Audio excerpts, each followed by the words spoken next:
नमस्कार दोस्तों, डेट आज की देखो 24 जून 2024 है। स्वागत है आपका एटोएल डिस्कशन में। उम्मीद है कि आप सब लोग अच्छे हैं। आज के डिस्कशन स्टार्ट करने से पहले कोट देख लीजिए। कोट है, integrity does not come in degrees, low, medium और हाई।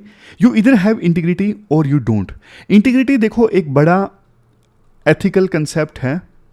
इंटीग्रिटी में बहुत सारी चीज़ें आ जाती हैं। ऑनेस्टी आ जाती है इंटीग्रिटी के अंदर, मोरल अपराइटनेस आ जाती है, इसके अलावा अकाउंटेबिलिटी आ जाती है इंटीग्रिटी के अंदर, बहुत सारी चीज़ें आ जाती हैं। बड़ा ब्रॉडर एथिकल कंसेप्ट है। राइटर ये कहते हैं, देखो इंटीग्रिटी को ना स्केल पे मेजर नहीं किया जा सकता। या तो इंटीग्रिटी आपके पास में है या नहीं है, सीधी सी बात है। अब कोई बोले मैंने तो सिर्फ 100 रुपये का करप्शन किया है, मैंने ज़्यादा रुपये नहीं लिए, सिर्फ 100 लिए हैं, तो देखो उसकी इंटीग्रिटी तो कॉम्प्रोमाइज़ हो गई ना। और इंटीग्रिटी एक बार गई तो गई, चाहे वो 100 रुपये का करप्शन करने के कारण गई, 10 रुपये का या फिर 1 करोड़ का। समझे? तो इसे स्केल पे मेजर नहीं किया जा सकता। अब जैसे कोई जर्नलिस्ट है या फिर आप मान के चलिए कोई बिजनेसमैन है, आमतौर पे टैक्स देता है, लेकिन कभी कभार जब उसे लगे कि हाँ बच जाऊंगा तो वो टैक्स नहीं देता है और वो बोले कि यार ज़्यादातर टाइम तो मैं देता ही हूँ। इंटीग्रिटी तो कॉम्प्रोमाइज हो गई ना। समझ गए? तो आपको हमेशा अपनी एथिकल वैल्यूज़ को फॉलो करना होगा अगर आप चाहते हो कि आप अपनी इंटीग्रिटी मेंटेन करके रखो। डिस्कशन की बात करें, आज देखो हिंदू में ज़्यादा अच्छे आर्टिकल्स नहीं है, इंडियन एक्सप्रेस पे हम ज़्यादा फोकस करेंगे। आज 4 इश्यूज हम डिस्कस करेंगे। सबसे पहले इंटरनल सिक्योरिटी से संबंधित आर्टिकल है। दूसरे नंबर पे हिंदुस्तान टाइम्स का आर्टिकल है पिंक ऑटोज से संबंधित। तीसरा आर्टिकल आज हमारा डेली पायोनियर का इंडिया बांग्लादेश रिलेशन से संबंधित है। और चौथा आर्टिकल फिर से इंडियन एक्सप्रेस का है, तजाकिस्तान में हिजाब बैन से संबंधित। चलिए डिस्कशन स्टार्ट करते हैं। इसके बाद नेक्स्ट आर्टिकल इंटरनल सिक्योरिटी से संबंधित है। आप देखो जीएस पेपर 3 में सिक्योरिटी के इस टॉपिक से आर्टिकल को रिलेट कर सकते हैं। राइटर शुरुआत में इंट्रोडक्शन में कहते हैं, देखो अब इलेक्शन हो चुके हैं, अब सरकार को आने वाले 5 सालों में इंटरनल सिक्योरिटी प्रॉब्लम्स को कैसे टैकल करना है, इन चीज़ों पे फोकस करना चाहिए। मेनली देखो राइटर के द्वारा ना 9 इंटरनल सिक्योरिटी से संबंधित प्रॉब्लम्स बताई जाती हैं। सबसे पहले इंटरनल सिक्योरिटी डॉक्ट्रिन। देखो काफ़ी समय से चर्चा चल रही है कि हमारे पास ना हमारे देश की सिक्योरिटी को टैकल करने के लिए एक प्लान होना चाहिए, एक डॉक्ट्रिन होना चाहिए, जिसे हम नाम दे सकते हैं नेशनल सिक्योरिटी डॉक्ट्रिन। समय समय पे देखो काफ़ी बार नेशनल सिक्योरिटी एडवाइजरी बोर्ड ने इस प्रकार का नेशनल सिक्योरिटी डॉक्ट्रिन बनाने की रिकमेंडेशन की है, ताकि देखो कोई भी सरकार चेंज हो जाए लेकिन ना देश की सिक्योरिटी से संबंधित पॉलिसीज चेंज नहीं होनी चाहिए सरकार चेंज होने के बाद। और ये तभी होगा जब देश की सिक्योरिटी को सिक्योर करने के लिए एक डॉक्ट्रिन होगा, एक प्लान होगा। बट अभी तक ये नेशनल सिक्योरिटी डॉक्ट्रिन नहीं बन सका है। तो राइटर कहते हैं, देखो नेशनल सिक्योरिटी डॉक्ट्रिन पे सहमति नहीं बनी है, चलो माना, आप कम से कम नेशनल सिक्योरिटी डॉक्ट्रिन के अंदर एक छोटा जो कंपोनेंट है इंटरनल सिक्योरिटी वाला, उसके लिए स्पेशल प्लान बना सकते हो, इंटरनल सिक्योरिटी डॉक्ट्रिन। तो ये पहला पॉइंट है राइटर की तरफ से कि आप नेशनल सिक्योरिटी डॉक्ट्रिन नहीं बना सकते, तो आप फिलहाल के लिए एक्सटर्नल सिक्योरिटी को छोड़ दीजिए, लेकिन इंटरनल सिक्योरिटी को एड्रेस करने के लिए आप इंटरनल सिक्योरिटी डॉक्ट्रिन बनाइए, प्लान बनाइए। दूसरा पॉइंट राइटर की तरफ से, अभी देखो मिनिस्ट्री ऑफ होम अफेयर है ना, राइटर के अनुसार मिनिस्ट्री ऑफ होम अफेयर पे ऊपर काफ़ी ज़्यादा बर्डन है। बहुत सारे departments ministry of home affair के अंतर्गत आते हैं। जैसे देखो बॉर्डर मैनेजमेंट है, स्टेट्स के साथ में कोऑर्डिनेशन है, इंटरनल सिक्योरिटी है, जम्मू एंड कश्मीर लद्दाख अफेयर है, ऑफिशियल लैंग्वेज है। ऐसे अनेकों departments ministry of home affair के अंतर्गत आते हैं। काफ़ी बर्डन है इस मिनिस्ट्री के ऊपर, लेकिन देखो इस बर्डन की वजह से ना काफ़ी बार इंटरनल सिक्योरिटी के ऊपर जो फोकस है ना वो हट जाता है। तो इसलिए राइटर ये सजेस्ट करते हैं कि ना एक यंग जूनियर मिनिस्टर को ये सारा काम देना चाहिए मिनिस्ट्री ऑफ होम अफेयर के अंतर्गत। वो जूनियर मिनिस्टर ना सिर्फ और सिर्फ एक ही डिपार्टमेंट देखे, वो होगा इंटरनल सिक्योरिटी वाला डिपार्टमेंट। जब ऐसा होगा ना कि मिनिस्ट्री ऑफ होम अफेयर के अंदर एक जूनियर मिनिस्टर अलग से इंटरनल सिक्योरिटी देखेगा, तो जल्दी जल्दी फैसले लिए जा सकेंगे, जल्दी जल्दी एक्शन लिया जा सकेगा। तीसरा पॉइंट जम्मू एंड कश्मीर का। देखो अब रूलिंग पार्टी का यह कहना है कि जम्मू एंड कश्मीर में पहले के अपेक्षाकृत सिचुएशन काफ़ी ठीक हुई है। जब से खास करके स्पेशल स्टेटस रिमूव किया गया है जम्मू एंड कश्मीर का। बट राइटर कहते हैं देखो टेररिस्ट इस नरेटिव को चैलेंज कर रहे हैं बार बार टेररिस्ट अटैक करके। जैसे जम्मू रीजन में पिछले कुछ समय में 4 जगहों पर टेररिस्ट के द्वारा अटैक किया गया है। वो डेस्परेट हैं कि नया जो नरेटिव है ना नया कश्मीर का, ये नया कश्मीर का नरेटिव वो इस्टाब्लिश नहीं होने देना चाहते। मतलब वो नहीं चाहते कि लोग इस चीज़ को एक्सेप्ट करें कि कश्मीर अब बदल चुका है, आतंकवाद वहाँ पे इशू नहीं है और वहाँ पे अब शांति है। नहीं, आतंकवादी ये इस्टाब्लिश करना चाहते हैं कि वहाँ पे अभी शांति नहीं है, हम अभी कैपेबल हैं अटैक करने के। और इस चीज़ में पाकिस्तान टेररिस्ट का पूरा पूरा साथ दे रहा है। तो राइटर कहते हैं अब देखो सरकार को ना जल्दी से जल्दी जम्मू एंड कश्मीर में इलेक्शंस कंडक्ट करवाने चाहिए, वहाँ पे सिक्योरिटी ग्रिड को और ज़्यादा मजबूत करना चाहिए। फिर नेक्स्ट प्रॉब्लम है नॉर्थ ईस्ट की। प्रधानमंत्री का कहना है नॉर्थ ईस्ट जो है वो भारत का दिल है, हार्ट है। बट राइटर कहते हैं भारत का दिल अभी ना अच्छे से नहीं धड़क रहा है। एग्जाम्पल देते हैं, देखो नागालैंड में ना रिबल नागाज के साथ में फ्रेमवर्क एग्रीमेंट साइन किया था, तो ऐसा लगने लगा था कि अब फाइनली पीस एग्रीमेंट नागालैंड में जो रिबल ग्रुप्स हैं उनके साथ में साइन हो जाएगा। बट देखो national socialist council of Nagaland, इस काउंसिल का ये जो IM वाला फैक्शन है ना, इसके साथ सरकार नेगोशिएट कर रही थी। लेकिन इन्होंने बोला सरकार को कि हमें ना नागालैंड के लिए अलग से एक झंडा चाहिए और अलग से एक संविधान चाहिए। बट सरकार इस पे राजी नहीं हुई। इस वजह से देखो फाइनल जो एग्रीमेंट था ना रिबल ग्रुप्स के साथ में वो साइन नहीं हो उसका। तो अब ना सरकार को मीनवाइल अभी सरकार नेगोशिएशन कर रही है इनसे। मीनवाइल ना सरकार को ये इंश्योर करना जरूरी है कि अभी वहाँ पे जो रिबल ग्रुप्स के साथ में सीज फायर साइन हो रखा है, वहाँ पे रिबल ग्रुप्स ने अपने ऑपरेशंस को सस्पेंड किया हुआ है, उनके ऑपरेशंस फिर से स्टार्ट ना हो जाएं, ये सरकार को इंश्योर करना होगा।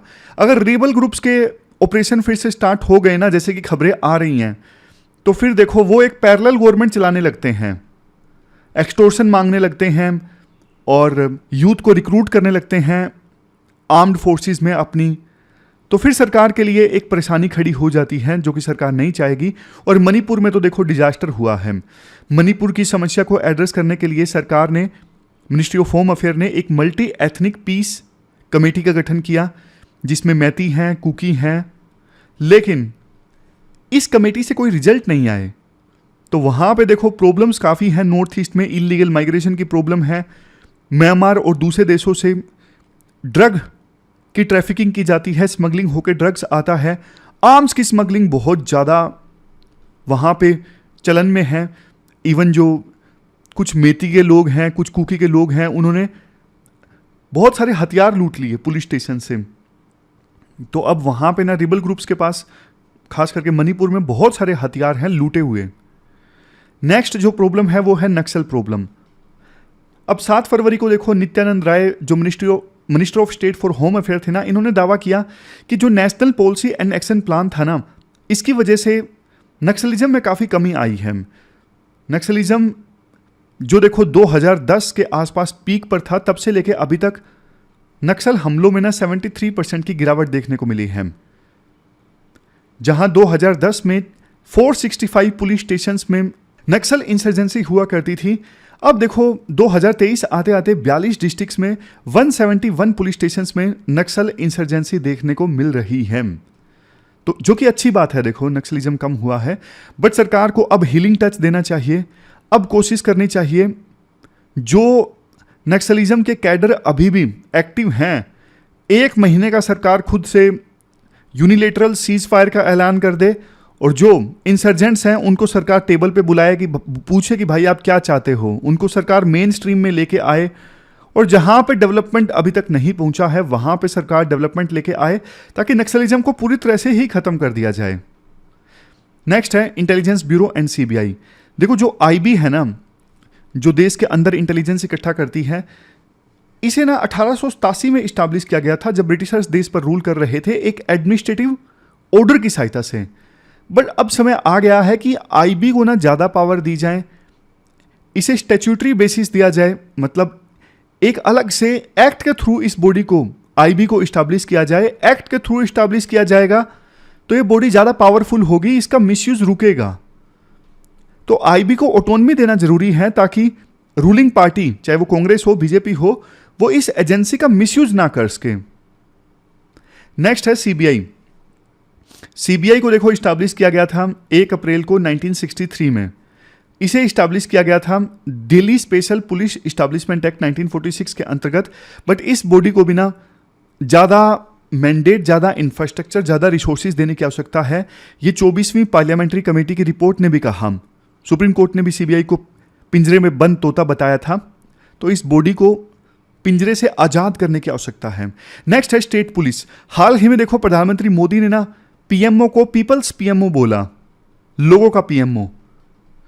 इसी प्रकार से देखो पुलिस भी ना, अलग अलग राज्यों में जो पुलिस है ना वो पीपल्स पुलिस होनी चाहिए, लोगों की पुलिस होनी चाहिए। लेकिन आज के समय में आम आदमी पुलिस स्टेशन में जाने से डरता है। ये छवि चेंज होनी चाहिए। तो अब प्रधानमंत्री मोदी के पास में मौका है पुलिस रिफॉर्म्स लाने का, पुलिस की इमेज चेंज करने का। 8वां है सीएपीएफ। ये जो पैरामिलिट्री फोर्सेस है ना, जैसे सीआरपीएफ है, बीएसएफ है, एसएसबी है, ये सब क्या है? ये सेंट्रल आर्म्ड पुलिस फोर्सेस हैं। अब देखो हो क्या रहा है, इन पैरामिलिट्री फोर्सेस का ना अनप्लान्ड एक्सपेंशन हो रहा है। मतलब कभी किस में रिक्रूटमेंट हो जाती है, कभी किस में रिक्रूटमेंट हो जाती है।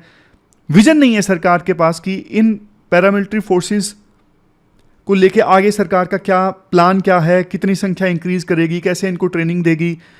डिप्लॉयमेंट भी इनकी ना बहुत रैंडम वे में हो जाती है। कभी कहाँ पे डिप्लॉय कर दिया, इलेक्शन है तो चलो इलेक्शन में भेज दो। ट्रेनिंग इनको अच्छे से नहीं दी जाती। डिसिप्लिन का स्टैंडर्ड काफ़ी वीक हो रहा है पैरामिलिट्री फोर्सेस में। और टॉप ऑफिसर्स, टॉप लेवल पे जो ऑफिसर सिलेक्ट किए जाते हैं वो भी काफ़ी वेग क्राइटेरिया के आधार पे किए जाते हैं। काफ़ी बार आईएएस आईपीएस ऑफिसर को टॉप पे सिलेक्ट कर दिया जाता है, खास करके आईपीएस ऑफिसर को। लेकिन पैरामिलिट्री फोर्स से जो ऑफिसर होते हैं वो फिर बोलते हैं कि यार हम में क्या कमी थी। जैसे कमांडेंट वगैरह होते हैं, उनका प्रमोशन आगे हो जाता है। वो कहते हैं कि बाहर से आप आईपीएस को ला रहे हो, सीआरपीएफ का, बीएसएफ का चीफ बनाने के लिए, खुद से उस फोर्स के ऑफिसर को ही प्रमोट करते आप। नेक्स्ट, तो यहां पे फ्रिक्शन हो जाता है, समझ गए ना? यानी आईपीएस ऑफिसर और इन पैरामिलिट्री फोर्सेस के जो ऑफिसर्स हैं उनके बीच में काफ़ी बार फ्रिक्शन हो जाता है। नेक्स्ट है टेक्नोलॉजी। देखो आज के समय में जो हमारी ये फोर्सेस है ना, खास करके पुलिस हैं, इनको ना बढ़िया से इतनी नई नई टेक्नोलॉजीज आ रही हैं, एआई आ रही है और इंटरनेट ऑफ द थिंग्स है, बिग डेटा है। इन टेक्नोलॉजीज का ना अच्छे से यूज़ करना चाहिए पुलिस फोर्सेस को। लेकिन पुलिस फोर्सेस नई टेक्नोलॉजी का यूज़ नहीं कर पा रही हैं लॉ एंड ऑर्डर को मेंटेन करने के लिए। प्रधानमंत्री मोदी ने लखनऊ 2021 में डीजीपीज की जो कॉन्फ्रेंस हुई थी ना, उसमें बोला था, फैसला लिया गया था कि high powered technology mission establish किया जाए ताकि वो रेकमेंड करे कि पुलिस फोर्सेस कैसे लेटेस्ट जो टेक्नोलॉजीज हैं वो अडोप्ट कर सकती हैं। तो ये देखो 9 पॉइंट्स हमने डिस्कस किए। लास्ट में राइटर बोलते हैं देखो जब तक देश इंटरनली स्टेबल नहीं होगा, इंटरनली एकजुट नहीं होगा ना, तो वर्ल्ड लेवल पे हम अपनी पावरफुल इमेज को प्रेजेंट नहीं कर सकते। तो सबसे पहले देखो देश को, सरकार को यही इंश्योर करना चाहिए इंटरनल सिक्योरिटी संबंधित सिनेरियो जो है हमारे देश में अच्छा रहे और इंटरनल सिक्योरिटी में कोई भी डिसरप्शन ना आए, कोई भी फ्रैक्चर ना आए। और इसी के लिए राइटर ने 9 पॉइंट्स ये सजेस्ट किए हैं। चलते हैं आगे। इसके बाद नेक्स्ट आर्टिकल देखो पिंक ऑटो रूट से संबंधित है। देखो ये जो आर्टिकल है ना, आप एग्जाम्पल के तौर पे इस्तेमाल कर सकते हो, काफ़ी अच्छा एग्जाम्पल बनेगा। लेकिन यूपीएससी इस पे कोई सीधा क्वेश्चन पूछेगी what is pink auto root, ऐसी कोई संभावना नहीं है। मतलब इस टाइप के डायरेक्ट क्वेश्चन यूपीएससी नहीं पूछती है, बिल्कुल स्पेसिफिक से पॉइंट पे। तो एग्जाम्पल के तौर पे आप इस्तेमाल कर सकते हो। अपना सिलेबस में जीएस पेपर 1 के इस टॉपिक से आर्टिकल को रिलेट कर सकते हो। पिंक ऑटो, जैसा कि देखो नाम से ही जाहिर है कि महिलाएं जो हैं ये ऑटो चलाएंगी और ये इलेक्ट्रिक व्हीकल्स होंगे। ये ऑटो जो हैं वो सीएनजी या फिर डीजल से नहीं चलेंगे बल्कि चलेंगे इलेक्ट्रिसिटी से, और महिलाएं इन ऑटोज को चलाएंगी। ये है पिंक ऑटो का कंसेप्ट। राइटर कहते हैं देखो सरकार का फोकस ना अभी इलेक्ट्रिक व्हीकल्स पे काफ़ी ज़्यादा है। सरकार इलेक्ट्रिक व्हीकल्स के लिए काफ़ी ज़्यादा सब्सिडी भी दे रही है। अलग अलग राज्यों ने ना इलेक्ट्रिक व्हीकल्स को प्रमोट करने के लिए कुछ रूल्स बनाए हैं, कुछ पॉलिसीज बनाई हैं। लेकिन 28 में से सिर्फ 3 राज्य ऐसे हैं, केरल, तमिलनाडु और दिल्ली। इन्होंने ना स्पेशली वुमेन को टारगेट करने के लिए भी पॉलिसीज बनाई हैं। आगे बढ़ने से पहले एक चीज़ मैं आपसे पूछूं, आपने कितना ऑफन, कितना रेगुलर ये चीज़ देखी है कि ट्रक को कोई महिला चला रही है या फिर बस को कोई महिला चला रही है? क्या आपने अक्सर आप ऐसा देखते हो? आप सबका आंसर होगा नो। और देखो अभी ना देश के ट्रांसपोर्ट सेक्टर में ना सिर्फ 0.01% महिला ड्राइवर हैं, बहुत ही कम। ऑटोज में भी आप देखोगे ये भी मेल डोमिनेटेड एरिया है, ज़्यादा मेल ही आप देखोगे ऑटो चलाते हुए। बट देखो अगर आप ये इंश्योर कर सकते हो कि महिलाओं को वोकेशनल ट्रेनिंग दी जाए, मतलब उनको ड्राइविंग सिखाई जाए और वो भी इस क्षेत्र में ट्रांसपोर्ट सेक्टर में आके रोजगार प्राप्त कर सकें, तो इसके बहुत सारे फायदे होंगे। फायदे क्या होंगे, फायदे कैसे होंगे, आप देखो एग्जाम्पल की सहायता से समझिए। जैसे देखो अमृतसर में ना 200 पिंक ई ऑटोज महिलाओं को दिए गए 90% सब्सिडी पे। अब देखो ये जो 200 ऑटोज दिए गए ना, ये US add supported cleaner air and better health project का पार्ट है। इतना प्रोजेक्ट का नाम याद रखना जरूरी नहीं है, थोड़ा सा दे दोगे तो बस वैल्यू एडिशन हो जाएगा, बस और कुछ नहीं है ज़्यादा। मतलब प्री में कोई नहीं पूछने वाला है। अब फायदे देखिए इस पिंक ऑटो कंसेप्ट के। देखो महिलाएं ऑटो चलाएंगी तो उन्हें ट्रांसपोर्ट सेक्टर में रोजगार मिलेगा और महिलाओं का जो पार्टिसिपेशन है लेबर फोर्स में वो इंक्रीज होगा। और देखो कई सारी केस स्टडीज हैं जो बताती हैं कि जिस घर में महिलाएं काम करती हैं ना, उसका बहुत फ़ायदा होता है।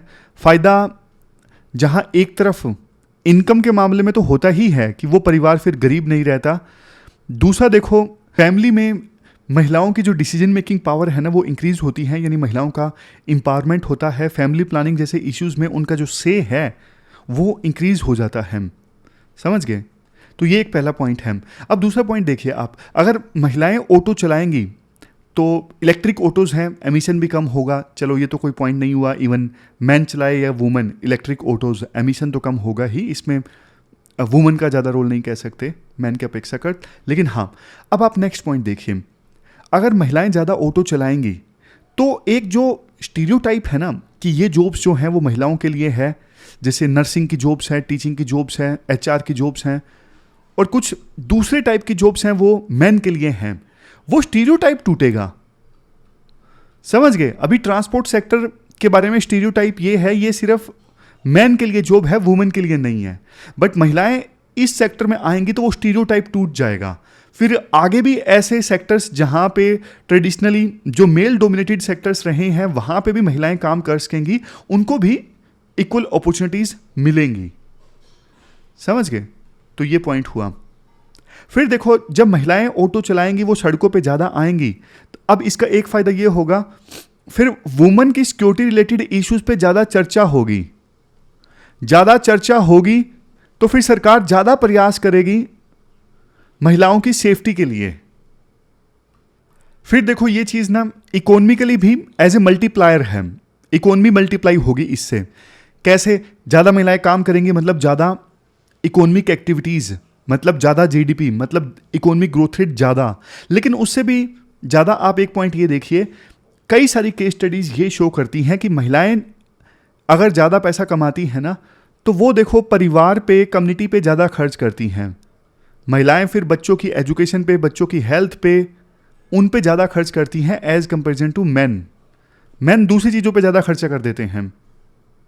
तो ये कुछ पॉइंट्स हैं पिंक ऑटो रूट के। आप भी देखो आपके जहन में कुछ एग्जांपल्स आ रहे हैं कि पिंक ऑटो के कंसेप्ट से ये फ़ायदे हैं, तो आप कमेंट बॉक्स में बता सकते हो। लेकिन इसे ना आप एज ए एग्जांपल इस्तेमाल कर सकते हो, अदरवाइज़ ये कुछ बहुत बड़ा इशू नहीं है जिस पे स्पेशल क्वेश्चन आ जाए। यूज़ कर लेना कहीं ना कहीं। इसके बाद नेक्स्ट आर्टिकल देखो, इंडिया और बांग्लादेश रिलेशंस से संबंधित है। अपने सिलेबस में जीएस पेपर सेकंड के इस टॉपिक से आर्टिकल को रिलेट कर सकते हो। क्या कंटेस्ट है? देखो 21 जून से ना बांग्लादेश की प्रधानमंत्री शेख हसीना 2 दिनों की भारत की यात्रा पर आई थी और इस दौरान काफ़ी सारी चीज़ों पे डिस्कशंस हुई और काफ़ी सारी चीज़ों को लेकर सहमति भी बनी। जैसे सबसे इम्पोर्टेंट है कॉम्प्रिहेंसिव इकोनॉमिक पार्टनरशिप एग्रीमेंट यानी सेपा। इसको लेके ना नेगोशिएशन स्टार्ट हो गई हैं। जो बिगनर पूछेंगे सर सेपा क्या होता है, देखो ये फ्री ट्रेड एग्रीमेंट का ना बड़ा वर्जन है। फ्री ट्रेड एग्रीमेंट में जब 2 देश फ्री ट्रेड एग्रीमेंट साइन करते हैं ना, फॉर एग्जांपल इंडिया बांग्लादेश, उसमें तो वो गुड्स कि फ्री ट्रेड को लेके सहमति बनाते हैं कि ये गुड्स जब हम आपस में ट्रेड करेंगे तो इस पे या तो टैरिफ नहीं लगेगा या फिर टैरिफ ना के बराबर लगेगा, बहुत कम लगेगा। ये होता है फ्री ट्रेड एग्रीमेंट, ये गुड्स को लेके होता है, सामान को लेके। बट देखो, जब ना सर्विसेज भी शामिल हो जाए, इन्वेस्टमेंट भी शामिल हो जाए, इंटेलेक्चुअल प्रॉपर्टी राइट्स भी शामिल हो जाए, ये सब चीज़ों को लेके दो देशों के बीच में सहमति बनती है ना, तो वो होता है सेपा। समझ गए? तो फ्री ट्रेड एग्रीमेंट का बड़ा वर्जन है सेपा। तो सेपा साइन करने को लेके दो देशों के बीच में नेगोशिएशंस स्टार्ट हो गई हैं। अब इसके बाद नेक्स्ट पॉइंट है medical e visa facility Bangladeshis के लिए, इसको लॉन्च किया जाएगा। अब बहुत सारे बांग्लादेशी हैं जो भारत आके इलाज करवाना चाहते हैं। इंडिया में इलाज रिलेटिवली बेटर है, इवन पाकिस्तान के लोग भी इंडिया में आके इलाज करवाना चाहते हैं। तो फिर ऐसे बांग्लादेशी जो इंडिया में आके इलाज करवाना चाहते हैं उनके लिए ई वीज़ा फैसिलिटी लॉन्च की जाएगी। नेक्स्ट, तीस्ता रिवर के पानी के बंटवारे को लेकर इंडिया और बांग्लादेश के बीच में काफ़ी समय से डिस्प्यूट चल रहा है।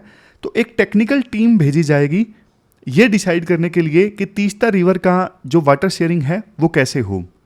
फिर नेक्स्ट, रंगपुर एक जगह है बांग्लादेश में, वहाँ पे देखो एक छोटा असिस्टेंट हाई कमीशन ओपन किया जाएगा। इसके साथ साथ और भी चीज़ों पे सहमति बनी, जैसे नई ट्रेन और बस सर्विसेज चलाई जाएंगी इंडिया और बांग्लादेश के बीच में। 40 मेगावाट पावर इंडिया बांग्लादेश को एक्सपोर्ट करेगा वाय इंडियन ग्रिड। इसके अलावा बांग्लादेश की एक जगह है सिराजगंज, वहाँ पे इनलैंड कंटेनर डिपो इस्टेब्लिश किया जाएगा और बांग्लादेश के जो पुलिस ऑफिसर्स हैं वो इंडिया में आके ट्रेनिंग प्राप्त कर सकें, इसके लिए यहाँ पे 350 ट्रेनिंग स्लॉट्स इंडिया प्रोवाइड करेगी। ये आईपीएस की ट्रेनिंग की हम शायद बात कर रहे हैं, अभी यहाँ पे क्लियर नहीं है। जैसे देखो, मैं आपको एग्जांपल देता हूँ, भूटान के जो ऑफिसर्स हैं ना वो लबासना में आके ट्रेनिंग प्राप्त करते हैं, कई बार नेपाल के भी करते हैं। अक्सर आप देखोगे जो लिस्ट होगी ना ट्रेनीज की, वहाँ पे भूटान के ऑफिसर का नाम मिलेगा, नेपाल के ऑफिसर का नाम मिलेगा। तो अब बांग्लादेश के ऑफिसर भी इंडिया में आके ट्रेनिंग प्राप्त कर सकेंगे। पता क्या हुआ, ये अफगानिस्तान के जो आर्मी ऑफिसर्स थे ना वो आईएमए में आके ट्रेनिंग प्राप्त कर रहे थे और मीनवाइल वहाँ पे तालिबान का रूल आ गया, तो वो ऑफिसर बहुत सारे यहीं पे फंस गए। उन्होंने देहरादून की इंडियन मिलिट्री एकेडमी में ट्रेनिंग प्राप्त कर ली, ज़बरदस्त बन गए वो, लेकिन अब वापस जा नहीं सकते अफगानिस्तान में, ये सिचुएशन पैदा हो गई थी। खैर आगे चलते हैं। राइटर बोलते हैं देखो 4 चीज़ों की वजह से ना आज के समय में बांग्लादेश की इंपॉर्टेंस इंडिया के लिए काफ़ी ज़्यादा है। सबसे पहले बांग्लादेश की इकोनॉमिक सिचुएशन देखो काफ़ी इंप्रूव हुई है पिछले कुछ सालों में। आज के समय में बांग्लादेश ना पाकिस्तान से बड़ी इकोनॉमी है, जबकि बांग्लादेश एक समय में पाकिस्तान का एक टुकड़ा था। नेक्स्ट पॉइंट, बांग्लादेशीज की ना काफ़ी हेल्थ रिक्वायरमेंट्स हैं और इंडिया के लिए एक अच्छा सोर्स हो सकता है बांग्लादेश मेडिकल टूरिज्म के लिए। बहुत सारे बांग्लादेशी इंडिया में इलाज करवाने के लिए आएंगे तो मेडिकल टूरिज्म इंक्रीज होगा। नेक्स्ट, अब देखो इंडिया को अपने साउथ एशिया में अपनी प्रेजेंस इंक्रीज करनी है तो बांग्लादेश उसके लिए इंपॉर्टेंट है। और सबसे लास्ट में, चाइना आस पड़ोस के रीजन में ना अपना इन्फ्लुएंस इंक्रीज करता जा रहा है और अगर इंडिया को चाइना के बढ़ते इन्फ्लुएंस को रोकना है ना तो बांग्लादेश के साथ में अच्छी दोस्ती मेंटेन करनी पड़ेगी। देखो राइटर कहते हैं 2008 के बाद से ही ना बांग्लादेश में ना शेख हसीना का रूल है। अब शेख हसीना की ना शुरुआत में तो बांग्लादेश में काफ़ी तारीफ हुई कि शेख हसीना इकोनॉमिक डेवलपमेंट लेके आई हैं, सोशल डेवलपमेंट लेके आई हैं, लेकिन कोविड-19 की महामारी के बाद से ही शेख हसीना का काफ़ी क्रिटिसिज्म हुआ है, काफ़ी विरोध बढ़ गया है बांग्लादेश में। इलेक्शन हुए थे कुछ समय पहले, लेकिन बाइकआउट कर दिया था इलेक्शंस को अपोजिशन ने। तो वेस्टर्न कंट्रीज़ ने क्वेश्चन रेज किए कि नाम की डेमोक्रेसी है बांग्लादेश में, इलेक्शन अच्छे से नहीं हुए, बट इंडिया ने उस समय बांग्लादेश का साथ दिया था। क्योंकि अभी जो प्रधानमंत्री है ना शेख हसीना, ये इंडिया के लिए देखो फायदेमंद है। पहले नॉर्थ ईस्ट में काफ़ी इंसर्जेंसी हुआ करती थी ना, उसका एक रीज़न था कि बांग्लादेश उतना कोऑपरेटिव नहीं था, बट इनके आने के बाद बांग्लादेश काफ़ी ज़्यादा कोऑपरेटिव है और इन्होंने एंटी इंडिया इंसर्जेंट्स को अपनी धरती पर पनपने नहीं दिया है। और इनकी जो विरोधी हैं बांग्लादेशी नेशनल पार्टी की खालिदा जिया, अब तो मैं न्यूज़ पढ़ रहा था सुबह कि वो डेथ बेड पे हैं, काफ़ी ज़्यादा बीमार हैं, लेकिन जो बांग्लादेश नेशनल पार्टी है ना बांग्लादेश में, वो देखो थोड़ा प्रो पाकिस्तान है। देखो ये सबसे बड़ी ना विडंबना है, विडंबना मतलब आयरनी है कि 1971 में बांग्लादेश को आज़ाद करवाने में सबसे ज़्यादा रोल किस देश का था? भारत का था। लेकिन देखो उतनी ज़्यादा गुडविल थी 1971 और उससे पहले मिड 1970s आते आते यानी 1975 आते आते एंटी इंडिया सेंटीमेंट पनप गए वहाँ पे बांग्लादेश में। कुछ चीज़ों को लेके, लैंड को लेके डिस्प्यूट हुआ, पानी के बंटवारे को लेके डिस्प्यूट हुआ, तो एंटी इंडिया सेंटीमेंट पनप गए और वहाँ पे कू हो गया था। शेख मुजीबुर रहमान जिन्होंने बांग्लादेश को आज़ादी दिलवाई ना, उनको तो मार दिया गया था, उनके परिवार के बहुत सारे सदस्यों को मार दिया गया था, लेकिन ये बच गई थी। इनकी बेटी शेख हसीना जो आज प्रधानमंत्री हैं, वो शायद उस समय भारत ही थी। तो इस वजह से इनका अपना अलग एक लगाव है भारत के साथ में, क्योंकि इनके पिता के भी रिलेशन अच्छे थे भारत के साथ में। उस समय इंडिया ने आज़ादी दिलवाई थी बांग्लादेश को और ये बच गई थी, बाकी इनके परिवार के सदस्यों को मार दिया गया था। ये और इनकी बहन, शेख हसीना की बहन, दो बच गए थे। आर्मी ने वो कू किया था, आर्मी ने, बांग्लादेश की आर्मी ने इनके परिवार के सदस्यों को मार दिया था। और देखो 2014 के बाद से, जब से प्रधानमंत्री मोदी बने हैं, तब से राइटर के अनुसार बांग्लादेश और भारत के जो रिलेशन है ना, वो बिल्कुल बढ़िया चल रहे हैं। मतलब उससे पहले कड़वाहट थी, 90s में कड़वाहटें थी, और जब उसके बाद 2001 से लेकर 2006 के बीच में बांग्लादेशी नेशनल पार्टी की सरकार थी, तब भी कड़वाहट थी, लेकिन उसके बाद से रिलेशन अच्छे चल रहे हैं। 2019 के से लेकर अभी तक शेख हसीना और प्रधानमंत्री मोदी ये 10 मौक़ों पे मिल चुके हैं, और अभी प्रधानमंत्री मोदी ने शपथ ली, उसमें आस पड़ोस के 7 लीडर्स को इनवाइट किया गया था, उसमें से एक थी शेख हसीना। लेकिन देखो बांग्लादेश के साथ ना अभी काफ़ी सारे इश्यूज हैं जिनको एड्रेस करना ज़रूरी है, जैसे बॉर्डर मैनेजमेंट का इशू है। अभी भी बॉर्डर काफ़ी पोरस है बांग्लादेश और इंडिया का। बहुत सारे जो माइग्रेंट्स हैं वो इलीगल ढंग से भारत में आ जाते हैं, और भारत में ये एक फिर सेंसिटिव इशू है, इस पर काफ़ी पॉलिटिक्स हो जाती है। फोर्सेस के द्वारा, बीएसएफ के द्वारा काफ़ी बार इलीगल माइग्रेंट्स के ऊपर गोली चला दी जाती है। तो बांग्लादेश में ये इमोशनल इशू बन जाता है कि जो लोग जा रहे थे उन पर गोली चला दी, बीएसएफ ने मार दिया। Next, national register of citizens यानी एनआरसी इंडिया में अपडेट किया जा रहा है, तो वो बांग्लादेश इसको लेके चिंतित है। इसके बाद रोहिंग्यास का इशू है, बहुत सारे रोहिंग्यास म्यांमार से भागकर बांग्लादेश में आ गए, बांग्लादेश की इकोनॉमी पे बर्डन पड़ने लगा, उनको खिलाना, जगह देना। तो बांग्लादेश ने क्या किया, एक आइलैंड बना दिया, आर्टिफिशियल आइलैंड, और रोहिंग्यास को बोला कि आप इस आइलैंड पे जाकर रुक जाओ यार, हमारी इकोनॉमी ऑलरेडी बहुत ज़्यादा बर्डनड है, हमारे पास इतना रिसोर्स नहीं है हम आपको खिलाएं पिलाएं।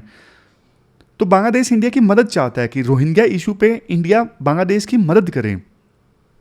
नेक्स्ट, लास्ट में तो राइटर देखो ये बोलते हैं, मोदी हसीना पार्टनरशिप जो है ना, काफ़ी पोटेंशियल है इस पार्टनरशिप में। इंडिया और बांग्लादेश रिलेशंस को और आगे ले जाने का, जो भी चैलेंजेस हैं उसको एड्रेस करके दोनों का जो शेयर्ड विजन है उसको इम्प्लीमेंट किया जाए, ताकि दोनों देश आगे बढ़े, दोनों देशों में प्रोस्पेरिटी आए।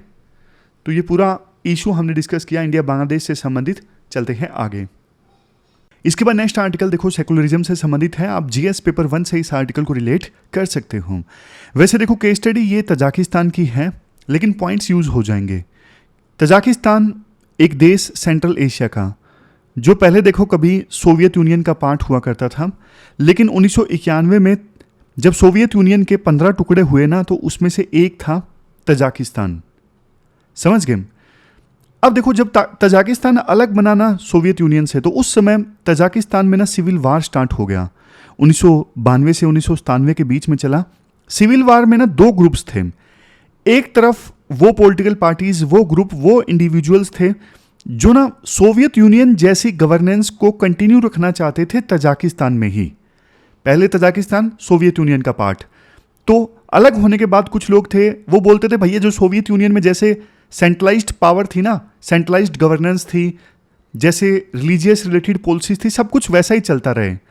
दूसरी तरफ देखो ऐसे लोग थे जो चाहते थे नहीं, अब बदलाव आना चाहिए, डेमोक्रेसी आनी चाहिए। Even religious based parties, for example Islamic groups थे, वो भी सोवियत यूनियन टाइप की गवर्नेंस के अगेंस्ट थे। तो लड़ाई हो गई दोनों के बीच में, सिविल वार स्टार्ट हुआ। जीता कौन? सोवियत सिंपैथेसाइजर, मतलब वो जो सोवियत टाइप की गवर्नेंस चाहते थे। एमोमली रहमान ये प्रेसिडेंट बन गए, तब से लेके अभी तक यही प्रेसिडेंट है। अब देखो, चूंकि ये सोवियत यूनियन टाइप गवर्नेंस चाहते थे, सोवियत यूनियन में एक चीज मैं आपको बताऊं, वो देखो सोवियत यूनियन आपको पता है कम्युनिस्ट आइडियोलॉजी पे चलता था, और कम्युनिज्म में मार्क्स कहते थे कि religion is opium of masses, धर्म तो सिर्फ लोगों को एक नशा देने के लिए है ताकि ध्यान डाइवर्ट किया जा सके। तो कम्युनिज्म जो है ना, वो ये कहता है रिलीजन का टोटली सेपरेशन होना चाहिए स्टेट से, और कोई भी पर्सन या व्यक्ति जो है वो पब्लिक में अपने रिलीजन को शो ना करे, पब्लिक में अपने रिलीजन को शो ना करे। बल्कि कम्युनिज्म जो है वो तो देखो ये कहता है कि लोग ना एथिस्ट बने, साइंटिफिक चीज़ों को माने, भगवान वगैरह को माने ही ना, धर्म वगैरह को माने ही ना। तो देखो तजाकिस्तान के जो राष्ट्रपति थे उस समय, जो 1994-95 में बने, जो अभी तक राष्ट्रपति हैं पिछले 30 सालों से, वो भी इसी प्रकार की चीज़ों में विश्वास रखते थे, क्योंकि वो सोवियत यूनियन से उनकी काफ़ी सिंपैथी थी और वो चाहते थे जैसी गवर्नेंस सोवियत यूनियन में थी वैसी ही रहे तजाकिस्तान में भी। तो इन्होंने भी ना धीरे धीरे तजाकिस्तान में वैसी ही पॉलिसीज़ को इम्प्लीमेंट करना स्टार्ट कर दिया और बोला कि देखो ये जो हिजाब है ना, ये तो पुअर एजुकेशन का एक संकेत है। कोई हिजाब पहन रहा है मतलब उसकी एजुकेशन अच्छे से नहीं हुई है। तजाकिस्तान के राष्ट्रपति ये ने बहुत सारे एफर्ट्स लगाए ताकि लोग हिजाब वगैरह नहीं पहने बिल्कुल भी, अपने रिलीजन को पब्लिक में शो ना करें बिल्कुल भी। इसके अलावा जैसे फ़ोन आते हैं ना, हम फ़ोन उठाते हैं, कंपनी का फ़ोन आता है, कंप्यूटर बोलता है नमस्कार, ये कॉल कंपनी की तरफ से है, वैसे ये इन्होंने ना फ़ोन करवाना स्टार्ट कर दिया अवेयरनेस फैलाने के लिए कि हिजाब ना पहने। अब धीरे धीरे नौबत देखो ये आ गई है कि पूरी तरह से हिजाब को बैन ही कर दिया गया है।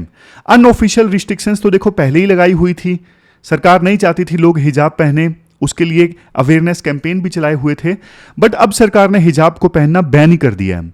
कोई हिजाब पहनेगा, हिजाब को प्रोड्यूस करेगा, हिजाब को इंपोर्ट करेगा, हिजाब को मैन्युफैक्चर करेगा, उनके खिलाफ फाइन होगा, उनके खिलाफ सरकार कार्रवाई करेगी। तो ये रूल अब तजाकिस्तान लेके आया है। 90% मुस्लिम पॉपुलेशन है तजाकिस्तान में, बावजूद इसके तजाकिस्तान ऐसा रूल लेके आया है। अब देखो इसके पीछे के लॉजिक मैं आपको बताता हूं।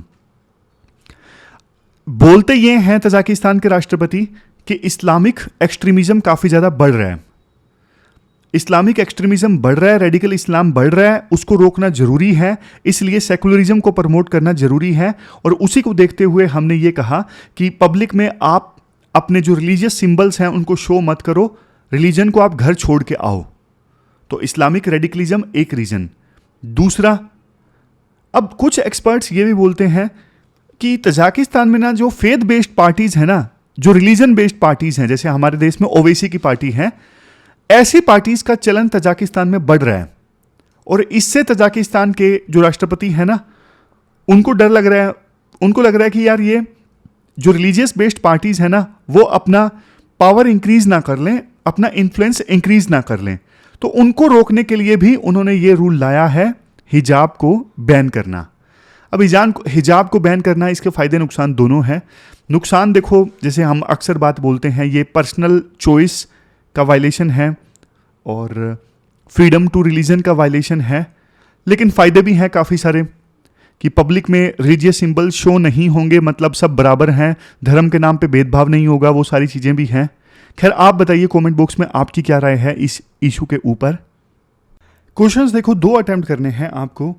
एक तो 2016 में जो यूपीएससी ने पूछा था सेकुलरिज्म से संबंधित, और दूसरा क्वेश्चन आपको अटेम्प्ट करना है इंडिया बांग्लादेश रिलेशंस से संबंधित। दोनों क्वेश्चंस का आंसर आप pwonlyis.com पे जाके दे सकते हैं। तो हमारी आज की इस डिस्कशन में इतना ही है। कल मिलते हैं फिर से एक नई डिस्कशन के साथ। तब तक आप अपना ख्याल रखिए। Thank you very much for discussion.